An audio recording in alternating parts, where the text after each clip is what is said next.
Thanks very much for staying with us. Time now for Eye on Africa with me, Georgia Cowan-Smith. Tonight, Ethiopia's Prime Minister and France's President meet at the Elysee. Abiy Ahmed headed here on his first trip to Europe since taking office in April, and Paris is keen to support the reforms brought in under the Ethiopian leader. Also, at least 15 people are injured in a suicide bombing in central Tunis. No one other than the attacker was killed, but most of those hurt were members of the security services. We hear from our correspondent with more. And after a week of violent protests, Ghana asks for the resignation of the Vice-Chancellor of the Kwale Nkrumah University of Science and Technology. It closed down indefinitely after rallies degenerated into violence last Tuesday. But first, Ethiopian Prime Minister Abiy Ahmed arrived in France on Monday on his first trip to Europe since taking office back in April. He met with French President Emmanuel Macron at the Elysee before the two pledged to boost cultural and diplomatic ties between their countries. Abiy's 6 months on the job has already led to some substantial political and economic reforms. Nicolas Chemin from our Africa desk is with us for a closer look at his trip to France and his efforts whilst in office. Nick, so are France and Ethiopia particularly close? Tell us more about what came out of this meeting between Macron and Abiy. Well, they held a very brief press conference, and first of all, Macron said it was an honour that for his first European trip he'd chosen Paris, and then Macron also announced that he would be going to Ethiopia in March 2019. Then both men said that they admired each other's reforms, and in fact they have a similar profile. Macron is 40 and Abiy is 42, and both like to see themselves as great reformers. On the agenda were economic, cultural and environmental issues. For the cultural issues, they said that they would see how France could help rebuild Ethiopia's national palace and also take part in archaeological projects. After his meeting with Macron, Abiy was heading to the MEDEF, which is the Union of French Business Leaders, because, of course, Ethiopia is a vast market, 100 million inhabitants, Africa's second most populous country. And then he's heading to Germany on Tuesday. And what's interesting with this visit is that, once again, we see that Macron is not only interested in French-speaking African countries like many of his predecessors, he's particularly interested in the big players, for example, Nigeria, South Africa and Ethiopia. So it's been a whirlwind 6 months for Ethiopia under Abiy Ahmed. What is he doing that's so different to previous regimes? Well, he has these radical reforms, and there have been some negative responses. For example, this month, you had hundreds of soldiers who marched onto his palace. Analysts said that they were close to the Tigrayans, the Tigrayan ethnic minority. They ruled the country since 1991. And then, of course, Abiy Ahmed came to power in April, and he's from the Oromo ethnic group. They're the majority ethnic group. So Abiy Ahmed held talks with these soldiers, and a few hours later he was seen, he was filmed smiling and even doing push-ups with these men. So we see also that he's media savvy. And a few days later, Abiy Ahmed said that these military leaders had been wanting to try and stop his radical reforms. And when we talk about the radical reforms, we talk about him making peace with Eritrea, also starting peace talks with several Ethiopian rebel groups, and also releasing thousands of political prisoners. That's on the one hand. But on the other hand, we've also seen in September, for example, there were tensions in Addis, and he arrested 3,000 youth, and he sent them to rehabilitation camps. 1,000 were released 1 month later, and the police said, I quote, their brainwashing was complete. So we see that he has these major reforms that they're not pleasing everyone. And the big question now in Ethiopia is, will he push on with these reforms without becoming an authoritarian leader like many of his predecessors? And what we can say is that the signals he's been sending out so far are contradictory. Thanks very much, Nicolas Chemin there. Now, over a dozen people were injured in Tunis on Monday after a suicide bomber blew herself up in the centre of the capital. About 10 of those hurt were police officers. It happened on Habib Bourguiba Avenue at about 2 o'clock in the afternoon. Now, no groups claimed responsibility for the attack. Fadil Aliriza joined us now with more. Fadil, do we know who the bomber was and why she did this?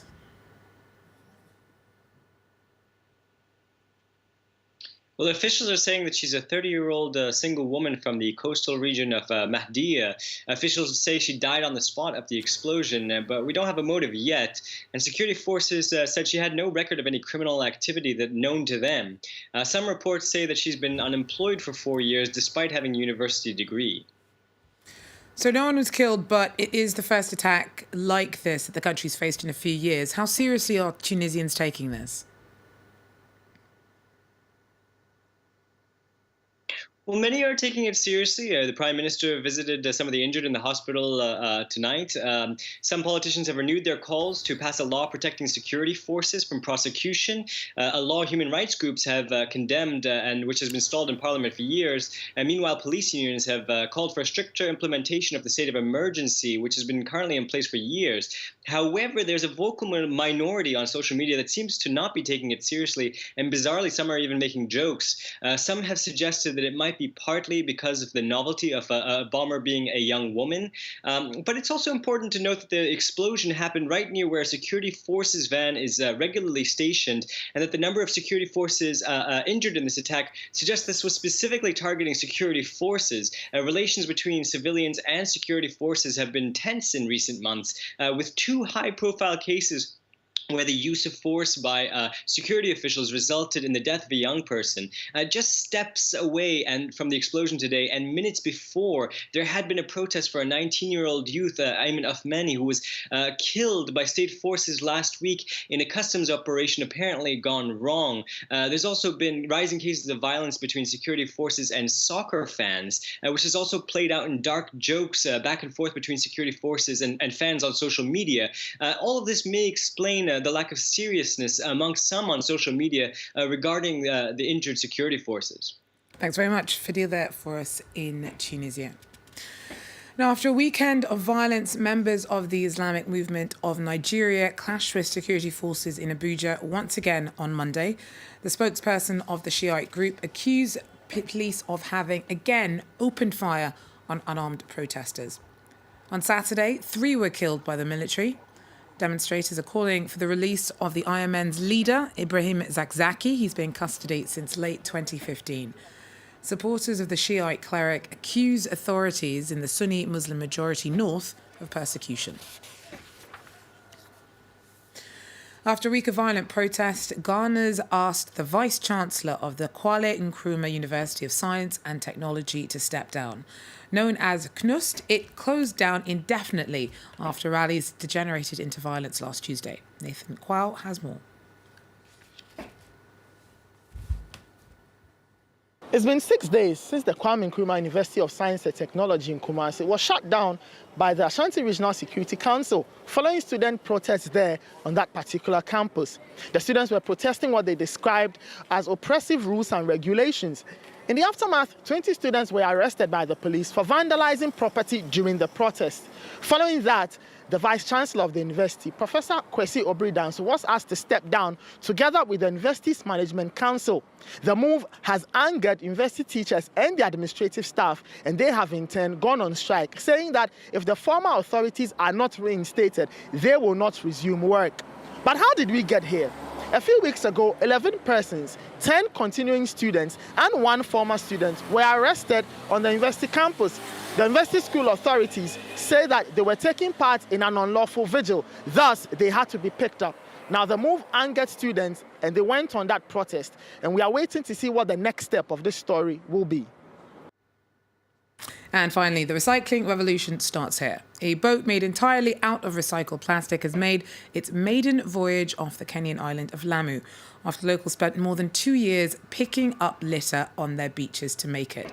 The boat's called the Flip Floppy Dogo, and its builders are hoping to raise awareness about the scale of the problem of discarded plastic polluting the world's oceans. Take a look. From the deck to the hull and mast, this boat was entirely built with recycled plastic, an ambitious project that was born here on the once pristine beaches of Lamu Island in Kenya. We are having good beaches with white sand, but today is all been destroyed with scattered plastic around, and we have nothing to do with this plastic. But these volunteers decided to take matters into their own hands. For the past 2 years, they've been collecting millions of pieces of discarded plastic that washed up on the island's shores. The waste was then sent to a recycling plant and transformed into building materials. We basically shredded the plastic, would melt it down, we would create these big open cast molds, and we would then pour the plastic into there, it would dry, and we would have our pieces. The result, a 9-meter-long boat, nicknamed the Flip-Floppy Doggo after the huge piles of flip-flops collected during the beach cleanups and that were used to make these colorful sheets. The project's founders now hope it will encourage people to rethink their plastic consumption. The ultimate goal is to contribute to this global movement to end single-use plastic. The boat is very much just a positive symbol to showcase that it doesn't make any sense to have anything called single-use plastic. After several water trials, the Flip-Floppy Doggo is now gearing up for its first real trip, a 500-kilometer journey from Lamu to Zanzibar. But its creators are already looking ahead to their next project, a much bigger boat that could sail all the way to Cape Town, more than 5,000 kilometers away. The Flip-Floppy Doggo there taking a step in the right direction. That is, though, all we have time for. Thanks for joining us, and do so again if you can. Take care.